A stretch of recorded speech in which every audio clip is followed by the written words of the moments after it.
Good morning, sophomores. I am here to talk you through how to fill out your Where I'm From Brainstorm. If you need to watch this video more than once, that is just fine. I've hopefully included it for you in your assignment. So if you don't get your assignment done today, you can work on it at home, and this video will be here to help you. So next week, you're going to make the first draft of your Where I'm From poem. And if you remember looking at the Where I'm From poems we've looked at the last 2 days, those poems were filled with different topics very personal to the writer. You're going to write about topics that are personal to you. So, this is an opportunity for you to share a little more about who you are and where you come from, and just like your life up to this point. So, this first side, the green side, it says topics to write about, people, places, or things. And if you remember in the poems, they used different types of topics. They talked about foods in the family, the influential adults and relatives, their childhood games and sports, maybe some good memories.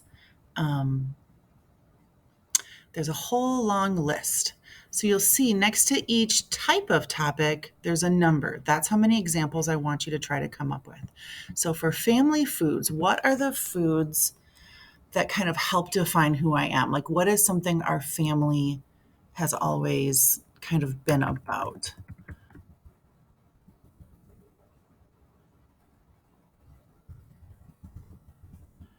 One of the things that my dad doesn't cook very much. So grandpa to my daughters, dad to me, he is excellent at breakfast and he loves meatloaf. So we have many memories of the girls and I and my nephews having really good breakfasts with my dad and having meatloaf and watching the kids just consume tons of ketchup with it. So there's one family food. I need at least two to three. So what's another?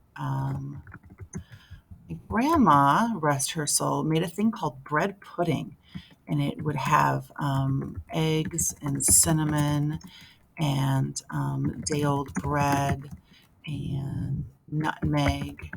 And I can write more about it, but I've just got like the smell of it is amazing and it was so good. And pudding, and then they would put heavy cream over the top. So that one, I'm already like listing in my head the things I want to remember. So that bread pudding was always something that, oh, and then tater tot hot dish. Something when the family would come to town from out of town, that was something that we would all eat at a meal. So for me, for me, it helps me to remember for later just that I added some things here to think about. But I have two to three family foods. I've got meatloaf and eggs with my dad. I've got bread pudding, and I've got tater tot hot dish. So you're going to continue this process. Now I want you to think about who are either your favorite or influential adults and relatives in your life.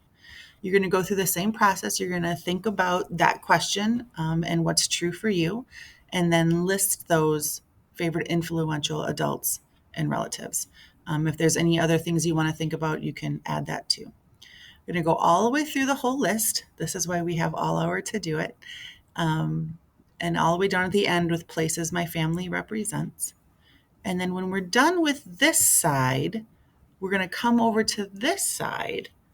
So this is your structure. Now we're going to talk about your craft, the figurative language, the vivid descriptions of these things.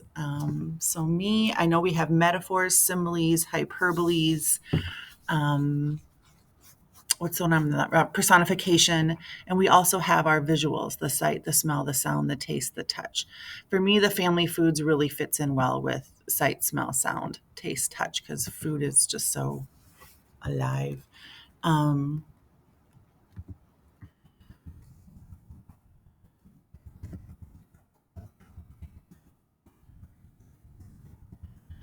the one thing when I think about, so I put into my imagination, I imagine myself sitting at that table having meatloaf with my dad and all the kids.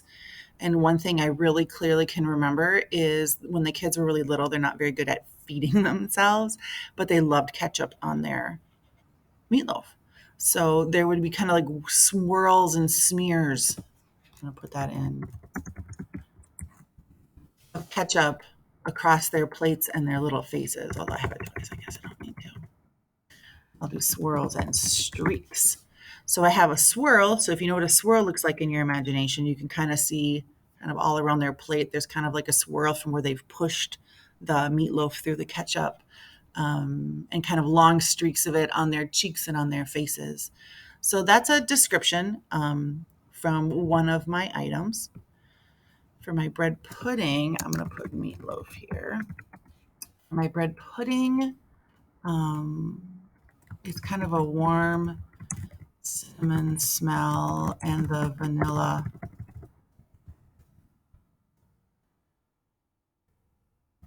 softness of the pudding. So I tried to bring up like that warm cinnamon smell. If you've ever smelled like a cinnamon roll, it's kind of like that.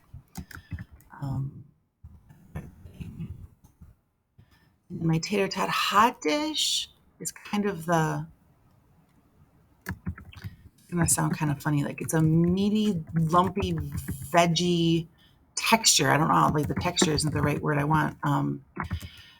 With the crispy hot tots on the top. So a lot of your work today, this isn't like a ton of writing. What we're doing is we're trying to go into our imaginations today and go back into some memories, go back into put yourself in those situations where you can close your eyes and imagine what it's like to be there. And so you want to, so for me, I happen to use all of those.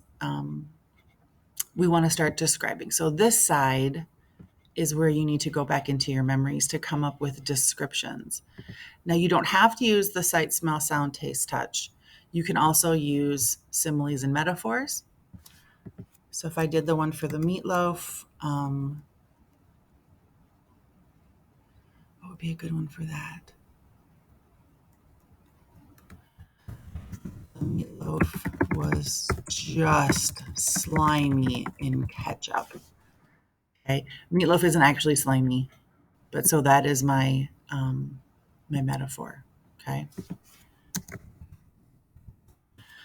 Hopefully, as you go through your assignment today, we're going to spend about maybe 10-15 minutes. On the first side is just coming up with your list of topics.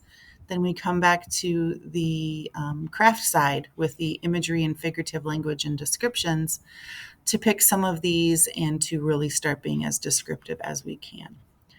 Hope that helps. Have a good time working.